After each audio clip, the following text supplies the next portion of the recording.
Jeans छोड़ के पहना सलवार ना तालो गवाला चार हो जाई ए बबुनी चढ़ल बाटे। अरे भैया राहुल, आप क्या करें? अरे खुले लड़का रे, का रे बचवा, का बाजत रहल हो?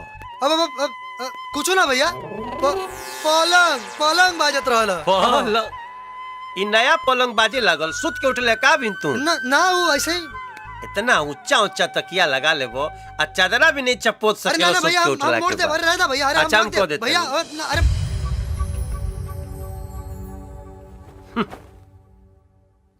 इ का रे, पढ़ाई लिखाई छोड़ के फिर रियाज शुरू कर देले? भैया सपना पूरा करे खातिर मेहनत तो करे के पड़ेला ना। तो पढ़ाई में करो। ये हारमोनिया की आवाज सुन के हमार माथा ना। देख राहुल, ये गवला बजावला से तार कैरियर नहीं के बने वाला। हम चाहता नहीं कि तू पढ़ लिख के इंजीनियर बना, अपना पैर पे खड़ा हो खा, ताकि काल समाज ये न कहे कि मोहन अपने सौतेला भाई राहुल के बढ़िया आदमी नहीं बना पौले। भैया हमार मन गायकी छोड़ के और कुछ में ना लागेला, और यही में हमार खुशी बा भैया। बाकी हमार खुशी एकरा में नहीं खे, बाकी हमार खुशी एकरा में नहीं खे। राहुल, कान खोल के हमार बात सुन ले कि हमार खुशी तोरा के इंजीनियर देखला में बाटे। और अगर आज के बाद ये हारमोनिया बाजल नहीं घर में त न रही बांस न बाजी पसुड़ी। ये बात याद रखिए। बाकी फीस में से पैसा बचा बचा के हारमोनिया खरीदनी है, अब रियाजो करे के नहीं मिला। राहुल, ए राहुल, अरे वाह, बहुत बढ़िया समय पाइल बानी हम। तोरा हाथ में हारमोनिया देख के हमरा के बड़ा निक लागत बा। बेटा उ कौन गाना गावेला जौन तोहरा मुझसे सुन के बहुत अच्छा लागेला? का नाम हो गाना के? बीए पढ़ के बकरी चरावत बा नंदो। सुनाओ ना बेटा। हे चाचा, अब जरल पर फोरन मत डाला। हाय हारमोनिया धरल बा, अपने गावा अपने बजावा, तब पता चली। हाँ, बीए पढ़ के तो बकरी चराई। भाई लाज एकरा के बहुत गुस्सा में बा। लागत आज कुछ और ही सुर लग गइल बा।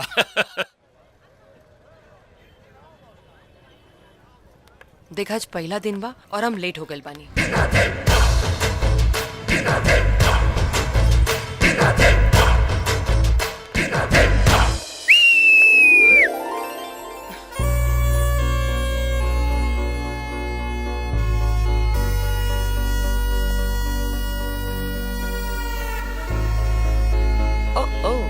जेके खोजनी गली गली, ऊ भेटाइल हमरा गली। तू यही जा? हाँ, अरे हम यही कॉलेज में पढ़े नहीं। रवो यही कॉलेज में पढ़े नहीं का? ना, पढ़ावे नहीं। म्यूजिक के टीचर बानी, आज से ही ज्वाइन करल बानी। अरे वाह, तब तो हम अपना मकसद में जरूर कामयाब हो जाए। हाँ। मकसद? हाँ, अरे अपने के पटावे के। ए, तोहरा के वही दिन कहले रहनी कि आपन और हमार उम्र के फासला देख के बात करा। अरे हम अपना खातिर ना, अपना भैया खातिर तोरा के पढ़ावता। भैया ला? हाँ। अरे वाह मधु, ये तो पहली बार आशिक देख रही हूँ। अपने लिए नहीं, अपने भैया के लिए पटा रहा है। लागता मेंटल बा। अरे लगता काम हो जाए। राहुल, घंटी त बाज गइल, बुझाता ममलो से ठोइये जाई। राहुल, अरे मालूम हो, आज गांधी चौक पर भोजपुरी के बहुत बड़का प्रोग्राम होके वाला हो, और वो में पवन सिंह आ रहल बारन। अच्छा? हाँ। हमारा नाम बा का में? तहार नाम तो नहीं राहुल, बाकी हमरा के विश्वास बा एक ना एक दिन तहार नाम सबसे ऊपर होई। शांति शांति, रउआ लोग शांति बनाए रखी। बस इंतजार के घड़ी खत्म होके जा रहल बा। 10 मिनट में सुपरस्टार गायक पवन सिंह रउआ लोग के बीच पहुंच रहल बड़े। शांति बनाए रखी। 10 मिनट करके 3 घंटा से खड़ा के लिए बड़े। जल्दी बुला पवन जी के, ना तो देम चप्पल। महेश भाई, पब्लिक जूता चप्पल फेंकता, पता करी पवन भाई कहाँ पहुंचल बड़े। रुका, हम फोन लगा रहल बानी। हेलो,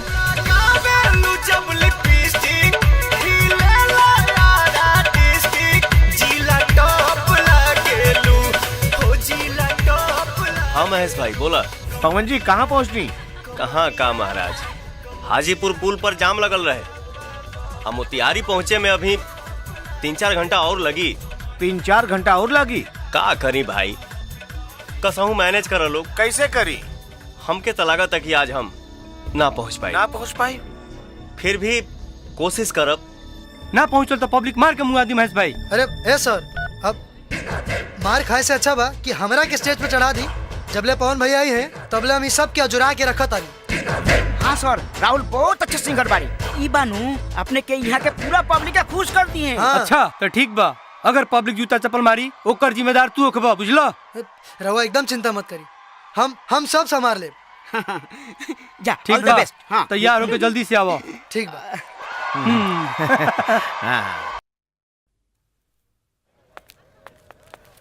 अरे मधु, ये देखो एग्जाम का डेट निकला है। हाँ? अरे ये तो उहे लड़का है ना जी हमरे कॉलेज में पढ़ेला? हाँ, जो तुमको फौजी फौजी करके छेड़ता है। चुप रहा। वैसे इतना बढ़िया काम कइले बात, बधाई तो देवे के पड़ी। देवर जो ठहरा। चुप रहना तो सर फोड़ दे। वैसे कहाँ पाऊ लड़का, देखे के पड़ी। का हो तू हमरा के ना बोला बड़ा होने? जा मर देवा। का हो राजा, तू तो एकदम झंडा गाड़ देले बड़ा। आज का 15 अगस्त थोड़े हो। हम 15 अगस्त के ना अखबार के बात करता नहीं। हाँ? हे भगवान, हाय साला अखबार में फोटो छाप देले सन, भैया मार के मुआ दी है। हाँ? एक बात बताओ, तार भाई हवे की कसाई? हाँ? इतना बढ़िया काम कैले बाड़ा, तो नाराज काहे के हुई है? अरे तू हमारा भैया के नहीं खो जानत, वो हमारा संगीत से बड़ा चिढ़ेलन। अच्छा, तो ऐसन भोंदू के तू हमरा माथे मरल चाहता रहा? अरे ना ना, वो आदमी बहुत बढ़िया हवन, देखते ही मन करी कि दिल में उतार ली। दिखाओ तानी। हाय ली, देखिए हमारा भैया के फोटो।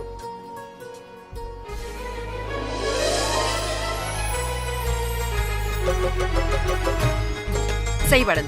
हाँ? का भाई?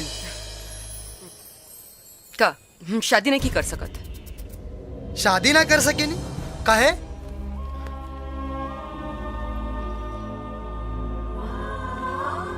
एक बेर हमार रिश्ता टूट चुकल बा और यही से शादी के नाम से हमके चिढ़ होला। चंद्रमा मनसा जातो सूर्यो नमा जाए तो दूल्हा दुल्हन फेरा के लिए खड़ा हो जाएं। रुकी पंडित जी, जब तक मोटरसाइकिल ना मिली फेरा ना होई। भैया ई का समझे जी, ई का कहता नहीं रुआ? सिंदूर पड़े दी आ शादी के बाद एक एक पैसा जोड़ के रुआ के मोटरसाइकिल पहुंचा दे। समझे जी, हमार प्रतिष्ठा अब रहुए हाथ में बस। समझे जी, आज हमें प्रतिष्ठा रख ली, ऐसा ना करी। समझे जी, मोटरसाइकिल जब तक ना मिली ई बिया ना होई। ना ना समझे जी, ऐसा मत चल बोली बेटा। मत जा बेटा। ना ना बेटा मत जा, रुक जा बेटा। रुकी बाबूजी, जब दुल्हन से ज्यादा मोटरसाइकिल जरूरी बा तो हमार ब्याह मोटरसाइकिल से हुई। ये निकम्मा दूल्हा से ना। भागा यहाँ से, भागा, भागा यहाँ से। भाई साहब देखिए, बेटी के इतना सर पे चढ़ावल ठीक नहीं के। समझाइए अपन बेटी के न तो खामा खा जगह साई हो जाए। फूफा जी, जगह साई के चक्कर में हम अपन जीवन के कोनो दहेज प्रेमी दूल्हा के हाथ में सौंप नहीं खींच सकत। संभाली आपन बेटी के जीवन। माफ करिए बेटी, लेकिन हम तोहर फूफा है ना, इस सोच कभी हमरा घिन होता है। चल चल, अब तू चलबू के जब भोज खइबू है। चल चल। जे भइल से भइल, बाकी अपने के और हमरा भैया के जोड़ी खूब जमी। लेकिन ई बात से तरह भैया के कोनो एतराज ना होई। लो, इतना सुंदर सामान देख के केकरा एतराज हो सकेला? अच्छा चलो, अगर ऐसन बात बा तो करा मिले के बंदोबस्त। ठीक बा, तब यहाँ ने बलुआ चौक पर, अब बाकी हमरा ऊपर छोड़ दा। ठीक बा।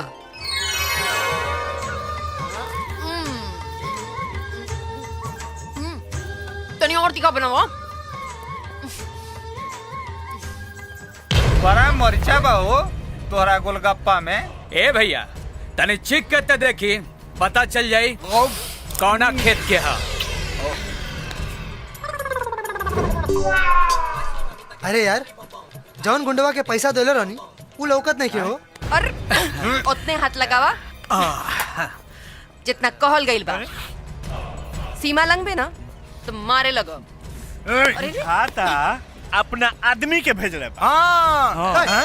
अरे काहे छटका तारू? देखा नकली छड़ी के बा असली ना। नकली में उ मजा ना आई जोन असली में आवेला।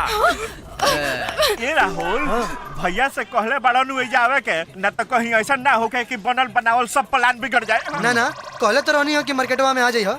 उनका एंट्री तो होके के चाहिए अभी। अभी बीच बाजार दिखावा तनी तोरा के।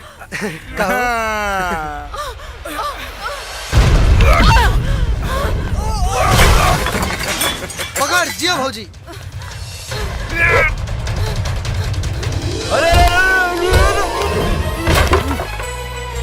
अरे जियो।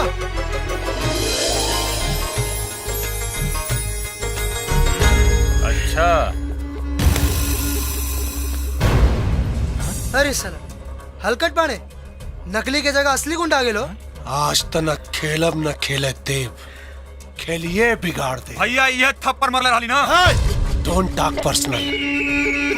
ओ थप्पड़ के हिसाब तो आज चुकव ही के पड़ी।